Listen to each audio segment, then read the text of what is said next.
ఈరోజు మనం వీడియోలో ఆంజనేయ స్వామికి తమలపాకుతో ఎందుకు పూజ చేస్తారో తెలుసుకుందాం. అలా తమలపాకులతో పూజ చేయటం వల్ల కలుగు ప్రయోజనాలు ఏమిటో కూడా ఈ వీడియోలో మనం తెలుసుకుందాం. ఆంజనేయ స్వామికి తమలపాకులతో ఎందుకు పూజ చేస్తారు? వేరే ఆకులతో చేయొచ్చు కదా. మరి ఈ ఆచారం ఎలా మొదలైంది? దీనికి పండితులు ఏం చెప్తున్నారు? అసలు ఆకు పూజలు చేస్తే కలిగే గొప్ప ప్రయోజనాలు ఏమిటో ఇప్పుడు మనం తెలుసుకుందాం. ఆంజనేయ స్వామి కరుణా కటాక్షాలు పొందాలంటే ఆయనకు తమలపాకులతో పూజ చేయించాలని పండితులు చెప్తారు. అంతేకాదు, శని దోషాలు ఉన్నవారికి జ్యోతిష్య పండితులు చెప్పే పరిష్కారాల్లో హనుమంతుడికి తమలపాకులతో చేసే పూజ కూడా ఒకటి. అసలు ఎందుకు హనుమంతుడికి తమలపాకులంటే అంత ఇష్టం? అందరూ ఆ స్వామివారికి ఎందుకు తమలపాకులతో పూజ చేయిస్తారు? కానీ ఈ విషయం పెద్దగా ఎవరికీ తెలియదు. ఈ విషయాన్ని తెలుసుకుని హనుమంతుడిని ఆరాధిస్తే మనం చేసే పూజకు ఒక అర్థం, పరమార్థం ఉంటుంది. పురాణ గాథలు, ఉపరామాయణ కథనాలు మరియు పండితుల మాటల్లో ఇప్పుడు మనం తెలుసుకుందాం. మొదటగా ఎందుకు హనుమంతుడికి తమలపాకులు అంటే అంత ప్రీతో తెలుసుకుందాం. సీతమ్మ వారిని లంకలో కలిసిన హనుమంతుడు అక్కడ నుండి తిరిగి వచ్చిన వెంటనే ఆ ఆనందంలో వానరులందరితో ఆ విషయాన్ని చెప్పాడు.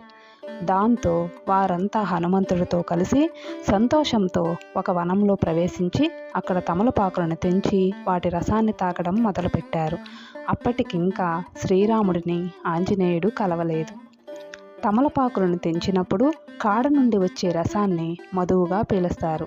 అది హనుమంతుడికి కాదు, వానరులందరికీ ఎంతో ఇష్టమట. దాంతో తోటకాపరి ఆ విషయాన్ని అప్పటికే లంకను వదిలి రాములు వారి చెంతనున్న విభీషణుడికి చెప్పాడు. దాంతో విభీషణుడు వెంటనే విషయాన్ని అర్థం చేసుకుని హనుమను వెంటబెట్టుకుని రాములు వారి దగ్గరకు తీసుకురమ్మని ఆ కాపరికి చెప్పగా అతను ఆయనను రాములు వారి దగ్గరకు తీసుకొచ్చాడు. అప్పుడు హనుమంతుడు శ్రీరాముడికి చెప్పిన ఒకే ఒక మాట, దృష్ట్యా సీత, అంటే అర్థం నేను సీతమ్మను చూశాను అని. దాంతో ఎంతో ఆనందపడ్డ శ్రీరాముడు హనుమంతుడికి, నీవు ఆ తమలపాకుల తోటను పాడు చేయలేదు. నీకు ఎవరైతే తమలపాకులతో పూజ చేస్తారో వారి జీవితంలో కష్టాలు తొలగిపోతాయని వరమిచ్చారని పండితులు చెప్పారు. ఇక ఇదే కాకుండా రాములు వారు ఒకసారి తమలపాకులు వేసుకుంటే నోరు ఎర్రగా ఉండటం హనుమ అడిగాడని, అప్పుడు రాములు వారు తమలపాకులు తిన్నాను కాబట్టి ఎర్రగా అయిందని చెప్పారని, దాంతో ఆ ఆకులను ఒళ్ళంతా ఆంజనేయుడు అలంకరించుకున్నాడని, ఇక లంకలో సీతాదేవి రాములు వారి సందేశాన్ని చెప్పిన తర్వాత ఆ విషయాన్ని విని ఆనందించిన సీతమ్మ హనుమంతుడిపై తమలపాకులను వేసి దీవించిందని, ఇలా వేరువేరు కథనాలు కూడా ప్రచారంలో ఉన్నాయి. అయితే పండితుల ప్రకారం తమలపాకులు పూజ చేయడం వల్ల విశేష ప్రయోజనాలు ఉన్నాయని చెప్తున్నారు. మొదటగా శని బాధల నివారణ.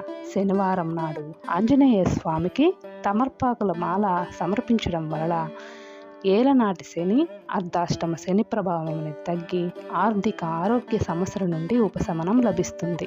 శని భగవానుడు ఆంజనేయ స్వామి భక్తులను ఇబ్బంది పెట్టనని ఇచ్చిన మాట ప్రకారం ఎవరైతే శనివారాల్లో హనుమంతుడికి ఆకు పూజలు చేయిస్తారో వారికి శని బాధలు అనేటివి తొలగిపోతాయి.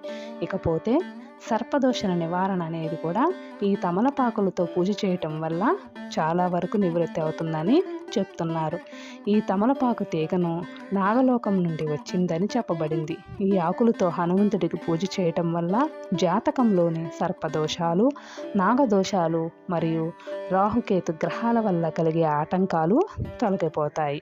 ఇకపోతే జ్యోతిష్య శాస్త్రం ప్రకారం కుజదోష పరిహారం కూడా దీనితో నివృత్తి అవుతుంది అని పండితులు చెప్తున్నారు. అయితే ఈ కుజదోష ప్రభావాలు ఉన్నవారు మంగళవారం నాడు హనుమంతునికి ఈ తమలపాకులతో పూజ చేయటం వల్ల దోష ప్రభావం అనేది తగ్గి బాగా వెంటనే కొంచెం వరకు శుభ ఫలితాలు అనేటివి కలుగుతాయన్నమాట. ఇకపోతే భయాందోళనలు, ఒత్తిడితో బాధపడేవారు ఆకు పూజ చేయటం వల్ల కూడా మానసిక ప్రశాంతను, ఆత్మవిశ్వాసాన్ని పొందుతారు. ఇక విద్యార్థులు కూడా ఈ తమలపాకులతో అనేటువంటిది పూజ అనేది చేయవచ్చు. ఇలా వాళ్ళు పూజ అనేది చేయించటం వల్ల ఏకాగ్రత, జ్ఞాపక శక్తి అనేటివి పెరుగుతాయి. అంతేకాదు, ఎవరైనా మంత్రశక్తి చేత కానీ పీడించబడి ఇబ్బందులు పడుతూ ఉంటే వారు కూడా ఈ తమలపాకులతో హనుమంతుడిని సేవించటం వల్ల వ్యాపారాల్లో కూడా నష్టాలు తొలగిపోతాయి. ఇక ఎటువంటి చీడపీడలు ఇట్లాంటివన్నీ కూడాను చాలా వరకు నివృత్తి అయ్యే అవకాశం అనేది ఉంటుందన్నమాట. కోర్టు కేసుల్లో సమస్యలు ఉన్నవారు కూడా ఈ పూజ చేయటం వల్ల కష్టాల నుండి బయటపడతారు. సకల గ్రహ దోషాలను కూడా తొలగించే శక్తి ఈ ఆంజనేయ స్వామికి తమలపాకులతో పూజ చేయటం వల్ల చాలా వరకు కూడా నివృత్తి కలుగుతుందని భక్తుల విశ్వాసం. మరి ఈ స్వామిని ఆయనకెంతో ప్రీతిపాత్రమైన నాగవల్లి అయిన తమలపాకులతో కొలిస్తే మీ జీవితంలోని ఆటంకాలన్నీ తొలగి సకల శుభాలు కలుగుతాయని భక్తులు విశ్వాసం. దానికి పండితులు కూడా మనకి వివరంగా చెప్తున్నారు.